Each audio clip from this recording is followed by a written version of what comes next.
Hi hello Nishi ടോക്കിലേക്ക് എല്ലാവർക്കും സ്വാഗതം കേട്ടോ. എന്തൊക്കെ എല്ലാവരുടെ വിശേഷം? സുഖമാണല്ലോ. അപ്പം ഇന്ന് നിഷി വന്നിട്ടുള്ളത് ആപ്പിളിനെ കുറിച്ചുള്ള ഗുണങ്ങളും അതുപോലെ ഒരു ചെറിയ ദോഷങ്ങളൊക്കെ ആയിട്ട് പറഞ്ഞു തരാൻ വേണ്ടിയിട്ടാണ്.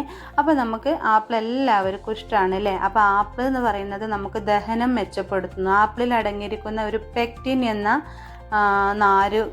നാരുകൾ നമ്മളെ കുടലിൻ്റെ ആരോഗ്യം സംരക്ഷിക്കാനും അതുപോലെ മലബന്ധം സഹായിക്കുകയൊക്കെ ചെയ്യുന്നു കേട്ടോ. അതുപോലെ തന്നെയാണ് നമ്മുടെ ഹൃദയാരോഗ്യം കാത്തു സൂക്ഷിക്കുന്നു എന്ന് പറയും. അതായത് ഇതിലെ ഫൈബറും ആൻറ്റി ഓക്സിഡൻറ്റുകളും രക്തത്തിലെ മോശം കൊളസ്ട്രോൾ കുറയ്ക്കാനും നമ്മുടെ രക്തസമ്മർദ്ദം നിയന്ത്രിക്കാനൊക്കെ ബെസ്റ്റ് ഓപ്ഷനാണ് കേട്ടോ. അതുപോലെ പ്രമേഹ നിയന്ത്രണം, കുറഞ്ഞ ഗ്ലൈസമിക് ഇൻഡെക്സ് ഉള്ള പഴമായതിനാൽ രക്തത്തിൽ പഞ്ചസാരയുടെ അളവ് പെട്ടെന്ന് ഇത് കഴിച്ചാൽ നമുക്ക് ഉയരാൻ സാധ്യതയില്ല കേട്ടോ. അതുപോലെ ശരീരഭാരം എന്നാൽ കൂടുതൽ കഴിച്ചാൽ നമുക്ക് ഷുഗറിന് ദോഷമാണ് കേട്ടോ. ആപ്പിള് ഒരു ചെറിയ കഷ്ണമൊക്കെ നമുക്ക് ദിവസം കഴിക്കാം, നമ്മുടെ ഭക്ഷണത്തിൽ ഉൾപ്പെടുത്താം ഷുഗർ ഉള്ളവർക്ക് കേട്ടോ. പിന്നെ ഞാൻ പറഞ്ഞു വരുന്നത് ശരീരഭാരം കുറയ്ക്കാൻ, അതായത് ഇതിൽ ധാരാളം വെള്ളവും നാരുകളൊക്കെ അടങ്ങിയിരുന്നത് കൊണ്ട് നമുക്ക് വിശപ്പിനെ അമർത്തിയിട്ട് നമുക്ക് അധികം ഫുഡ് കഴിക്കുന്നത്, അതായത് ഒരു വിശക്കുമ്പോൾ നമുക്ക് ഒരു ആപ്പിൾ കഴിച്ചാൽ നമുക്ക് വയറ് ഫില്ല് ചെയ്ത പോലെ അനുഭവപ്പെടും കേട്ടോ.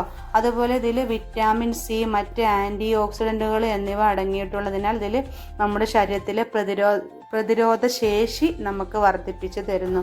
അതുപോലെ ആപ്പിളിലെ ഫ്ലാവാനോയിഡ് വിറ്റാമിനുകളൊക്കെ ചർമ്മത്തിന് നമുക്ക് തിളക്കം നൽകാനും ഓർമ്മശക്തി വർദ്ധിപ്പിക്കാനൊക്കെ നല്ലൊരു ബെസ്റ്റ് ഓപ്ഷനായിട്ടാണ്. പക്ഷേ നമ്മൾ ഉപയോഗിക്കേണ്ടതെന്ന് വെച്ചാൽ ഇതിൽ നല്ലൊരു മെഴുക് അതുപോലെ കീടനാശിനികളൊക്കെ നന്നായിട്ടുണ്ടാവും. അതുകൊണ്ട് നമ്മളിത് നല്ല ഉപ്പ് വെള്ളത്തിലോ മഞ്ഞളിട്ട വെള്ളത്തിലോ ഒക്കെ നല്ലോണം കഴുകിയിട്ട് ഉപയോഗിക്കാം കേട്ടോ.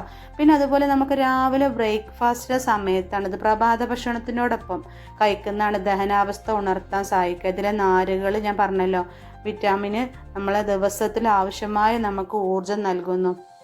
ഉച്ചക്ക് മുന്നുള്ള നമ്മളൊരു ചെറിയ പ്രഭാത ഭക്ഷണത്തിനൊക്കെ ഇത് ഒന്ന് കഴിക്കുന്നത് നമുക്ക്, അതായത് വിശപ്പിനെ അമർത്താൻ ബെസ്റ്റ് ഓപ്ഷനാണ് കേട്ടോ. അതുപോലെ രാത്രി വൈകി കഴിക്കാതിരിക്കുക, അതായത് നമുക്ക് രാത്രി സ്വാഭാവികമായിട്ടും നമ്മുടെ ശരീരത്തിലെ ദഹന പ്രക്രിയയൊക്കെ മന്ദഗതിയിലാകുന്നതാണല്ലേ. അപ്പോൾ അതിൻ്റെ ആപ്പിളിലെ ഫൈബറും ആസിഡുകളൊക്കെ ഗ്യാസ്, വയറെരിച്ചിൽ എന്തൊക്കെ നമുക്ക് ദഹനക്കേടൊക്കെ ഉണ്ടാക്കാൻ ഇതാകും. അതുകൊണ്ട് നമുക്ക് വൈകുന്നേരങ്ങളിൽ നമ്മൾ രാത്രി ഇത് കഴിക്കാതെ നോക്കാം കേട്ടോ. അതുപോലെ വെറും വയറ്റിൽ കഴിക്കരുത്, അതായത് ചിലർക്ക് രാവിലെ ഒഴിഞ്ഞ വയറ്റിൽ ഇത് ആപ്പിൾ കഴിക്കുമ്പോൾ അസിഡിറ്റി തോന്നാറുണ്ട്. അപ്പോൾ അങ്ങനെയുള്ളവരൊക്കെ ഞാൻ പറഞ്ഞല്ലോ പ്രഭാത ഭക്ഷണത്തിൻ്റെയോടൊപ്പം ഇത് ഉൾപ്പെടുത്താൻ ശ്രമിക്കുക കേട്ടോ. ഇതിൽ ദഹന പ്രശ്നങ്ങൾ പറഞ്ഞല്ലോ. അപ്പോൾ അത് പെട്ടെന്ന് നമ്മൾ കൂടുതൽ കഴിച്ചാൽ ഇതിന് വയറുവേദന, ഗ്യാസ്, വയറിളക്കം ഉണ്ടാകുന്നത് പോലെ തന്നെ നമ്മളെ പല്ലിന് ഇത് കേടുപാടുകൾ സംഭവിക്കും. അതായത് നമ്മൾ ഈ ആപ്പിളിൽ അടങ്ങിയിരിക്കുന്ന ഒരു ആസിഡ് ഉണ്ടല്ലോ, അത് പല്ലുകളുടെ സംരക്ഷണ കവചമായി നമ്മളെ ഇനാമലിനെ ദുർബലപ്പെടുത്താനൊക്കെ സാധ്യതയുണ്ട്. അതുകൊണ്ട് നമ്മൾ ആപ്പിൾ കഴിച്ചാൽ നമ്മൾ വായ നന്നായിട്ട് കഴുകുക, അപ്പോൾ അത് തടയും കേട്ടോ. അതുപോലെ കൂടുതൽ കഴിച്ചാൽ ഞാൻ പറഞ്ഞല്ലോ ഷുഗർ കൂടാൻ സാധ്യതയുണ്ട്. പിന്നെ നമ്മൾ ആപ്പിളിൻ്റെ കുരുവിൽ അടങ്ങിയിരിക്കുന്ന ഒരു വിഷാംശമുണ്ട്, അതായത് അമിഗ്ഡാലിൻ എന്ന് പറയും. എന്ന ഒരു സംയുക്തമാണത്. അത് ശരീരത്തിലെത്തുമ്പോൾ നമുക്കത് സയനൈഡായി മാറാൻ സാധ്യതയുണ്ട്. അതിനാൽ കുരു കഴിക്കാതെ നമ്മളത് ഒഴിവാക്കാൻ ശ്രമിക്കുക.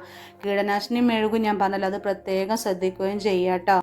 പിന്നെ ഞാൻ പറഞ്ഞല്ലോ ആപ്പിൾ കുരുവിൻ്റെ സയനൈഡ് അടങ്ങി, അത് നമ്മൾ അബദ്ധത്തിലെങ്ങാനും ചതച്ച് ധാരാളമായിട്ട് ഉള്ളിൽ ചെന്നാലാണ് നമുക്ക് ശരീരത്തിൻ്റെ ആരോഗ്യത്തിനൊക്കെ നമുക്ക് ഹാനികരാവുന്നത് കേട്ടോ. അതുപോലെ നമ്മുടെ പല്ലിൽ പല്ലുക്ഷയം, പല്ല് കടി, ഇനാമിലിൻ്റെ പുറമെ നമുക്ക് അതിനൊക്കെ ഇത് കാരണമാകും. ഓവറായി ചെന്നാൽ ചിലർക്ക് അലർജീൻ്റെ ഒരു പ്രശ്നം കാണും. അതായത് ചിലരിൽ ആപ്പിൾ കഴിക്കുമ്പോൾ തൊണ്ടവേദന, ചൊറിച്ചിൽ പോലുള്ള ചെറിയ ചെറിയ അലർജികൾ കാണാൻ സാധ്യതയുണ്ട് കേട്ടോ. അതുപോലെ ഞാൻ പറഞ്ഞല്ലോ ആപ്പിളിൻ്റെ കുരു നമ്മൾ ചവച്ചരച്ച് വയറിൻ്റെ അകത്തേക്ക് ആയാലുള്ളൂ പ്രശ്നങ്ങൾ, ഇല്ലെങ്കിൽ ചെറിയ തോതിലാണെങ്കിലൊന്നും കുഴപ്പമില്ല കേട്ടോ. അതുപോലെ നമ്മൾ ആപ്പിളിന്മേൽ കണ്ടിട്ടുണ്ട് ഒരു സ്റ്റിക്കറുകൾ അല്ലേ, അതായത് ഓരോ 4, 3, 8 എന്നൊക്കെ പറഞ്ഞിട്ട് അതെന്താണെന്ന് വെച്ചാൽ രാസവളം, നമ്മൾ ഈ 4 അക്ഷരങ്ങളൊക്കെ വരുന്നത് രാസവളങ്ങളും കീടനാശിനികളൊക്കെ ഉപയോഗിച്ചിട്ട് സാധാരണ രീതിയിലാണ് ഉണ്ടാക്കിയിട്ടുള്ളത്. അതുപോലെ 5 ആണെങ്കിൽ ജൈവ രീതിയിൽ കീടനാശിനികളോ രാസവളങ്ങളോ ഉപയോഗിച്ചിട്ടില്ല. അതുപോലെ 8 ആണെങ്കിൽ അങ്ങനെ ഓരോ അക്കത്തിനും ഇതിൻ്റെ ഡിഫറൻസ് ഇതിന്മേൽ കാണിച്ച് തരുന്നുണ്ടാവും കേട്ടോ. അതുപോലെ തന്നെ ഞാൻ പറഞ്ഞ ഈ മെഴുക്, അതിൻ്റെ കുരുവിൻ്റെ പ്രശ്നങ്ങളൊക്കെ, അതായത് നമ്മൾ വളർത്തു മൃഗങ്ങൾക്ക് ഭയങ്കര ദോഷമാണ് കേട്ടോ അത്. ഈ UK പോലുള്ള രാജ്യങ്ങളിലൊക്കെ ഇതിന്, അതായത് ഈ പഴത്തിൻ്റെ കുരുവിന് ചെറിയൊരു ദോഷമുള്ളത് കൊണ്ട് തന്നെ കുരുക്കളെ സൂചിപ്പിക്കാൻ വേണ്ടി PP എന്ന വാക്ക് ഉപയോഗിക്കാറുണ്ട് കേട്ടോ. അതായത് ആപ്പിള്, ഓറഞ്ച് തുടങ്ങിയ പഴങ്ങളിലൊക്കെ ഈ ഒരു PP എന്നുള്ളൊരു സംഭവം പ്രത്യേകമായിട്ട് സൂചിപ്പിക്കാറുണ്ട്. അപ്പോൾ ഓക്കെ, അടുത്തൊരു വീഡിയോ ആയിട്ട് വേഗം വരാം കേട്ടോ. ബൈ.